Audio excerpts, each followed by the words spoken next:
So one of the hardest corners of the entire track is turn one.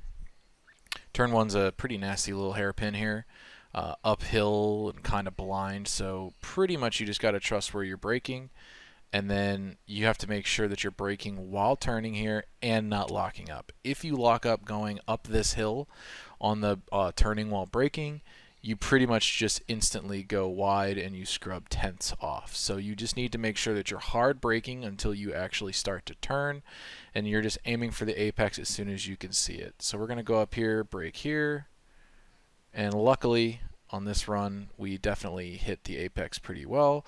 There was no lockup here.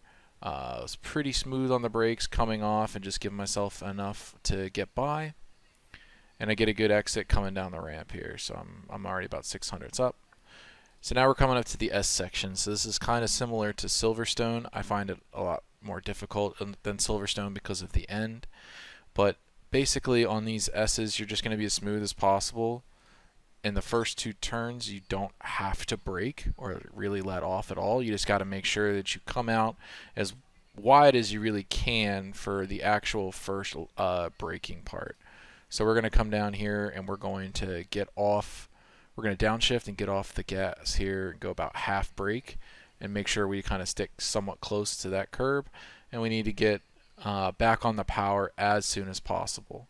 So it's a very, very quick turnaround time here for this.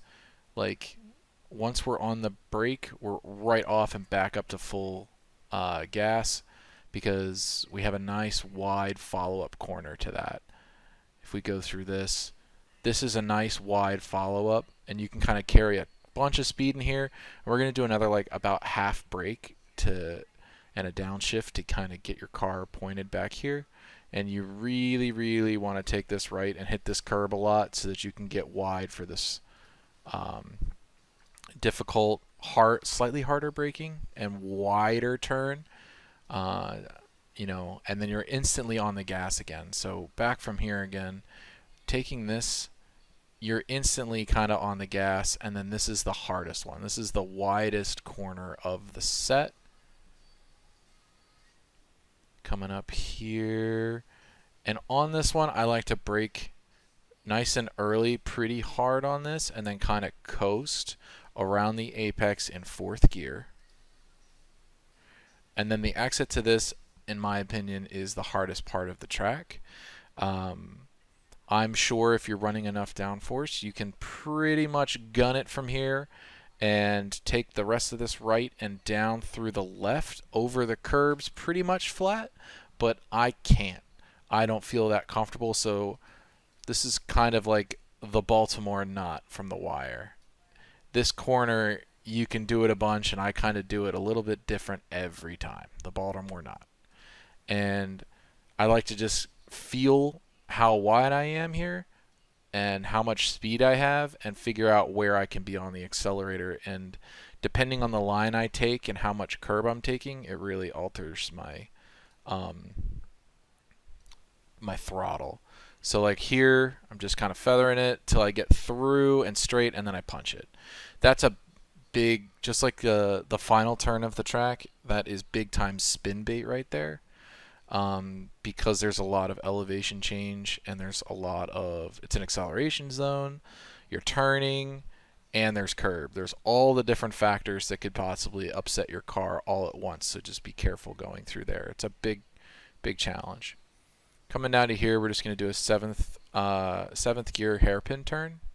So we're going to go from 7th all the way down to 2nd for the extra rotation. We're going to get pretty close to the apex here, but we don't like perfectly hit this.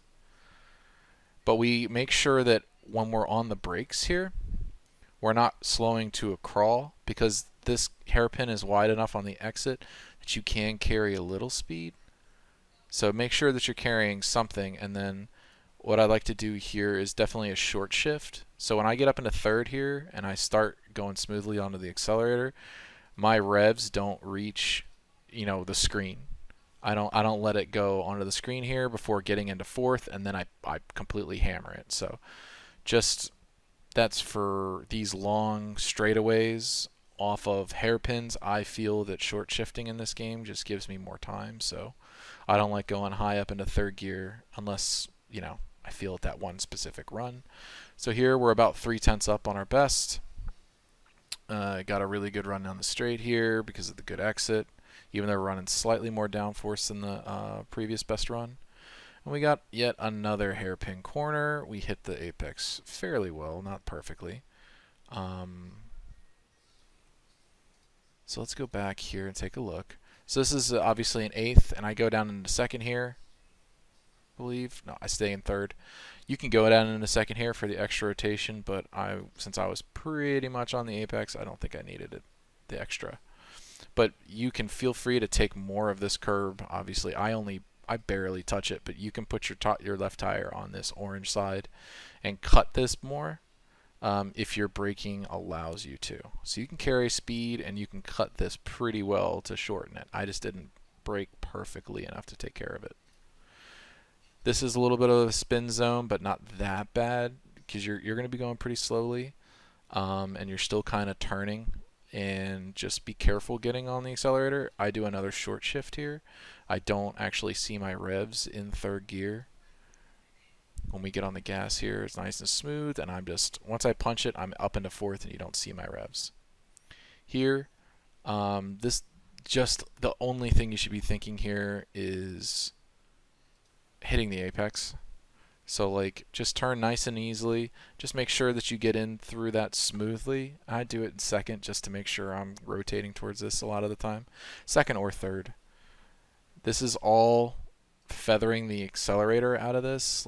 I'm not really, since we're doing such a hard turn, I never really get that on the throttle. And then this is kind of a mirror corner to the one we just did, where I'm going to probably get down in a second to get a little extra rotation here. Missed the apex pretty considerably there. So I definitely went wide and wasn't early enough on the brake. Make sure in all of these corners that you trail brake as much as possible. Get heavy on the brake, to get yourself mostly slowed down, but while you're turning, just be ever so gently on the brake to give yourself the rotation, because hitting the apexes here is much more important than just being completely perfect on your acceleration and braking. And then out of this corner is the hardest spin bait zone, I think, on the entire track, outside of the little chicane type thing after the S's. Here, I just usually have absolutely zero grip. I feel like this is one of those things where it's very easy to lose the car. You can see I'm really respecting it on the accelerator here, not really going very hard. Short shifting here, probably the best idea, but still, even if you're short shifting, don't hammer it very early. Then this is kind of a fun turn. You want to be pretty wide for this because it's like a quadruple apex, and it's super fun to drive, but you just want to make sure that you're not drifting too wide to lose a bunch of time here, as I go a little wide here, and I actually start losing on my delta. Even though this is a slightly higher downforce run, I go out wide. I should have been turning in to try to meet this first apex, but I'm just simply not there.